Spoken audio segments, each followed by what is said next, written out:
Episode की शुरुआत में हमें दो बच्चे दिखाए जाते हैं, जहाँ पे एक लड़की बोलती है कि मैं तुमसे दोबारा मिलूंगी, इसी वजह से ना तुम मुझे कभी भूलना मत, और तुम्हारे लिए काफी अच्छी से प्रैक्टिस करूंगी और एक बहुत बड़ी विच बनूंगी। इसके बाद वो दोनों एक दूसरे के साथ हाथ मिलाते हैं और इसके बाद अगेन हमें अब प्रेजेंट का सीन दिखाया जाता है। उसके बाद हमें कुछ गुंडे दिखाए जाते हैं जो मोरिहितो नाम के लड़के को काफी ज्यादा धमकी दे रहे होते हैं, और यही वो बच्चा है जिससे उस लड़की ने प्रॉमिस किया था। तो वो लोग कहने लगते हैं कि अबे साले तू इतना ज्यादा कूल बनने की एक्टिंग क्यों करता है, अबे तेरी माँ की जय हो, और साथ ही तू हमें इतना परेशान क्यों करता है, और आखिरकार हम किसी को पीटते हैं तो तू बीच में क्यों आता है बे साले मिल्खा सिंह की औलाद, और हम जिसको भी घेर के पीटने वाले होते हैं तू बीच में क्यों आ जाता है बे साले। उस वक्त तो छोड़ देते हैं, लेकिन अभी तो हमारे पास मौका है तेरी का तुझे तोड़ने का। ये कहते हैं उसके ऊपर अटैक करने लग जाते हैं। ये भी हीरो की तरह अपने पावर्स को यूज करता है और 2-3 अटैक को डॉज करता है। उसके बाद हमें घर का सीन दिखा जाता है, जहाँ पे इसके मुंह पे भी बैंडेज था, और घर पे इसके डैड बोलते हैं कि साले तू फिर से पीट के आया है, वो भी मुंह पे। तो मोरिहितो बताने लगता है मैंने मोमोता को बचपन में काफी ज्यादा पीटा था, वो अभी मुझसे एक तरह से बदला ही ले रहा है। तो उसके डैड कहते तो तुम एक पलटवार भी तो दे सकते हो ना। मोरिहितो कहता है कि उससे अच्छा तो 1-2 बार पिटाई खा लूं, वही बहुत ज्यादा अच्छा हो जाएगा। उसके डैड बताते हैं कि तुम्हें निको नाम की लड़की याद है, और वो नाम सुनने के बाद ना यहाँ पे मोरिहितो ना काफी ज्यादा ही शॉक्ड हो जाता है। कहता है क्या आप उसी विच के बारे में बात कर रहे हो। उसके बाद उसके साथ बिताए हुए कुछ बुरे पलों को याद करने लग जाता है वो। मोरिहितो कहता है हाँ वो तो ट्रेनिंग पे गई है ना अपनी, ताकि वो अच्छी विच बन सके। बाकी खूबसूरत तो है, स्मैश तो कर ही दूंगा। और वैसे क्या उसने अपनी ट्रेनिंग कंप्लीट कर ली है।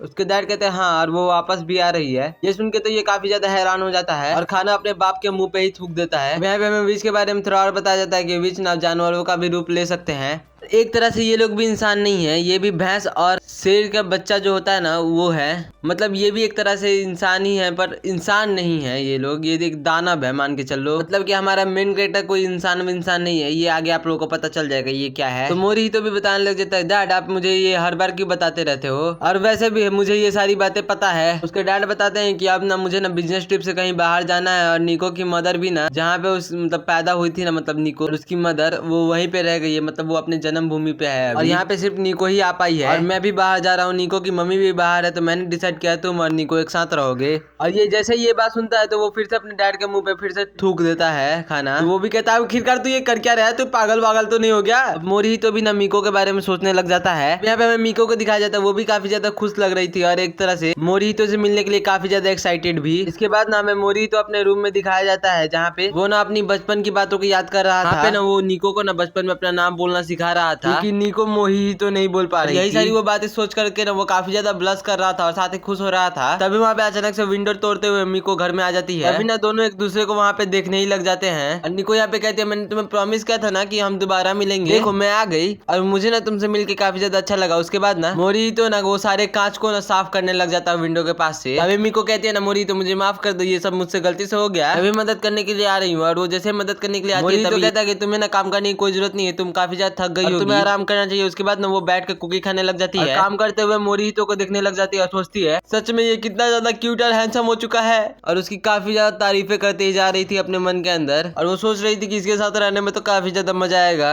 और वो ये सब सोचते हुए काफी ज्यादा ब्लश कर रही थी। उसके बाद मोरिहितो ना कांच के टुकड़े को फेंकने के लिए जा रहा था, तभी वहाँ पे मीको बोलने लग जाती है तुम ऐसा प्लीज मत करो, मैं ना इस विंडो को आराम से ठीक कर दूंगा, और तुम्हें पता ही है ना मैं एक विच हूँ, और साथ ही मुझे मैजिक यूज करना भी आता है। उसके बाद वो बोलती है क्या तुम्हारे दिल के करीब कुछ है, कोई भी चीज है तो तुम मुझे मेरे पास लेके आओ। और उसके बाद मोरिहितो भी एक कप को लेके आता है, बोलता है कि ये ना मेरा एक फेवरेट सा कप है। उस कप को वो ले लेती है मीको, और उसके बाद वहाँ पे मैजिक करने लग जाती है, जिसकी वजह से वहाँ का जो कांच होता है वो तो ठीक हो जाता है, जिसको देख करके मोरिहितो एकदम से शॉक हो जाता है। लेकिन थोड़ी ही देर के बाद वो देखता है कि उसका कप जो होता है वो टूट चुका होता है।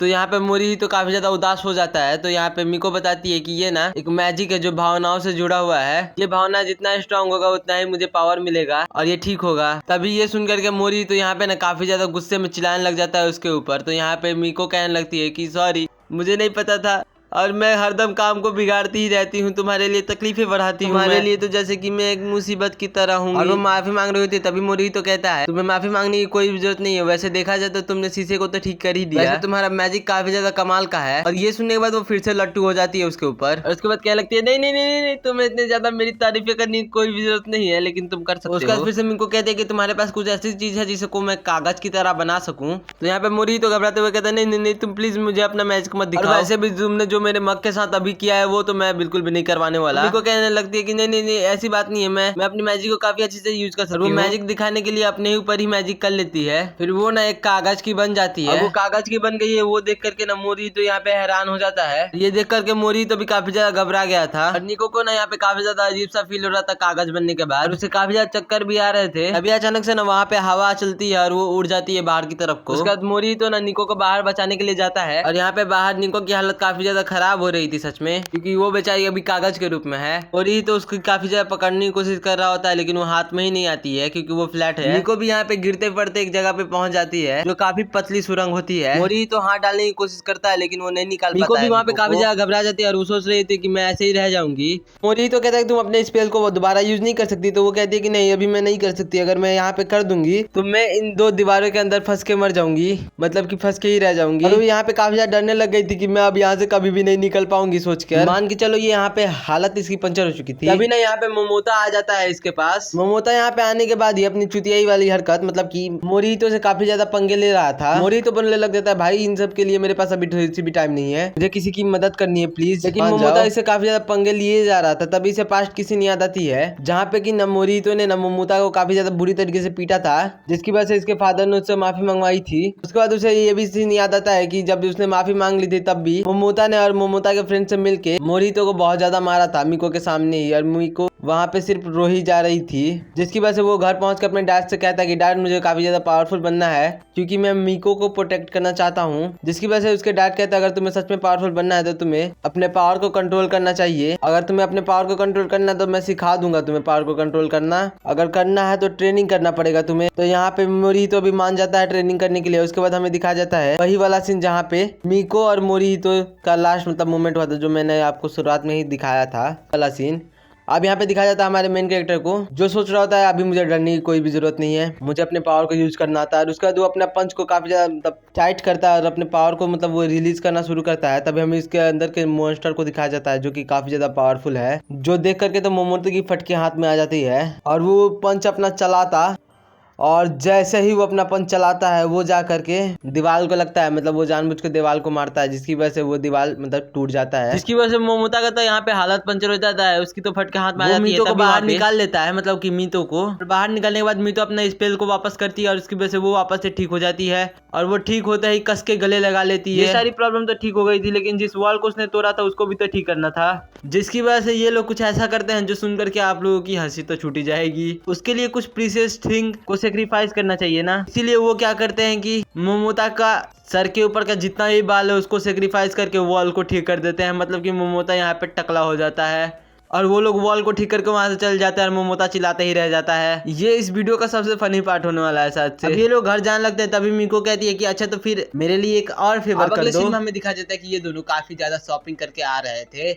और मोरी ही तो बोलने लगता है कि आज के ही दिन ही तुम्हें सब कुछ करना है। नहीं लग रहा ये सारे बैग्स काफी ज्यादा भारी हैं।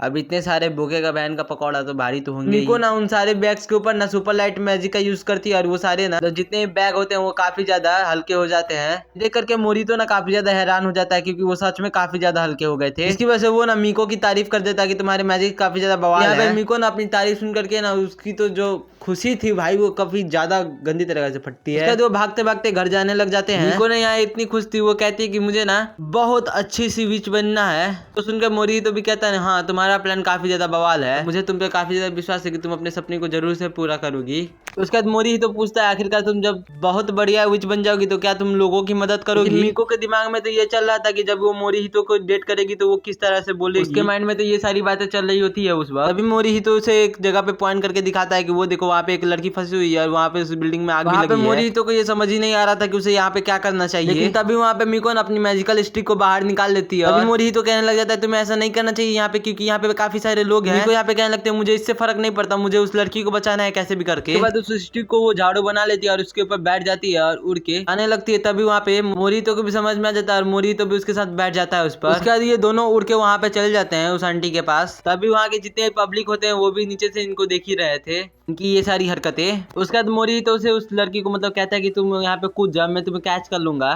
तो जैसे ही वो लड़की नीचे कूदती है झाड़ू वजन सह नहीं पाता और गिरने लग जाता है। मतलब ये भैंसी है साली। तभी मोरिहितो निको को कहता ना तुम मेरे ऊपर ना सुपर लाइट मैजिक का इस्तेमाल कर लो। ये सुन करके निको भी ना उसके ऊपर सुपर लाइट मैजिक का इस्तेमाल कर देती है, जिसकी वजह से वो काफी ज्यादा हल्का हो गया था और यहाँ पे झाड़ू भी बैलेंस में आ गया था। वो अपनी तारीफें करने लगता है कि मेरी वजह से यहाँ पे सब लोग बच गए, मैं कितनी कमाल का हूँ। ये दोनों एक दूसरे के साथ काफी ज्यादा बातें कर रहे थे, लेकिन बीच में जो लेडी है उसे कुछ भी समझ नहीं आ रहा था ये दोनों क्या बात कर रहे हैं आपस में। उस लड़की को कुछ भी पता नहीं होता इन लोगों के बारे में। तभी मोरी तो काफी ज्यादा कैजुअल में बोलता है कि ये जो सामने लड़की है ना ये एक विच है। जो सुन करके इस लड़की की तो होश उड़ जाते हैं पहले तो यहाँ पे मीको की भी, लेकिन थोड़ी देर के बाद ये लोग बाहर नीचे उतर जाते हैं मतलब कि, और वो लड़की इन लोगों को थैंक यू कहती है। तो वो दोनों तो यहाँ पे काफी ज्यादा स्टाइल पे स्टाइल मारे जा रहे थे कि हम दोनों ने तुम्हारी जान बचा ली, हम तो हीरो हैं मैच। और उन्होंने अपना सारा सामान वो इसी रोड पे छोड़ के चले गए थे मतलब। और वो लोग उस लड़की को कहते कि हमें आपकी मदद करके काफी ज्यादा अच्छा लगा। दुख वाली बात है पर हम जैसे सुपर हीरोज को अब जाना ही होगा। वो दोनों घर पे आ जाते हैं, लेकिन घर पे आने के बाद उनकी हालत पतली हो गई होती है। उसके बाद ये दोनों जैसे ही घर पे आते हैं तब इन्हें पता लगता है बुक पढ़ने पे कि वो जो लाइट मैजिक था जो कि यूज पे सामान को काफी ज्यादा हल्का बना देता है, उसका जैसे ही असर खत्म होता है वो उसी सामान को दुगुना ज्यादा भारी बना देता है, जिसकी वजह से तो यहाँ पे